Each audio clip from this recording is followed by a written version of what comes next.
अकोला महानगरपालिका निवडणूक ही तशी अतिशय कठीण, अकोल्यात सर्वच राजकीय पक्षांसमोर वंचितचा फॅक्टर आहे. पण यंदा वंचित फॅक्टर धुळीस मिळाल्याने भाजप व राष्ट्रवादी काँग्रेसची युती ही महापालिकेत सत्ता काबीज करेल असा विश्वास राजकीय विश्लेषकांना वाटतो. भाजपची पन्ना प्रमुख रणनीती आणि राष्ट्रवादीशी युतीचा मास्टर स्ट्रोकच्या तयारीत आहे. दुसरीकडे भाजपने अकोल्यात आपले वर्चस्व राखण्यासाठी अत्यंत शिस्तबद्ध पावले उचलली आहेत.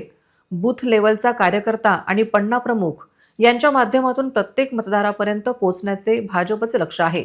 सूत्रांच्या माहितीनुसार भाजपने अकोल्यात राष्ट्रवादी काँग्रेससोबत युती करत दोन्ही शिवसेनेचा राजकीय गेम करण्याची पूर्ण तयारी केली आहे. यामुळे शिवसेनेच्या पारंपरिक मतपेढीत खिंडार पडण्याची शक्यता आहे. भाजप आमदार रणधीर सावरकर, माजी महापौर विजय अग्रवाल आणि राष्ट्रवादी महानगराध्यक्ष विजय देशमुख या तिघांच्या रणनीतीने शिवसेना अकोल्यातून हद्दपार होण्याची चिन्ह आहेत. भाजप व राष्ट्रवादी काँग्रेसच्या या महायुतीने शहरातील महापालिका निवडणुकीचा कल स्पष्ट होत आहे.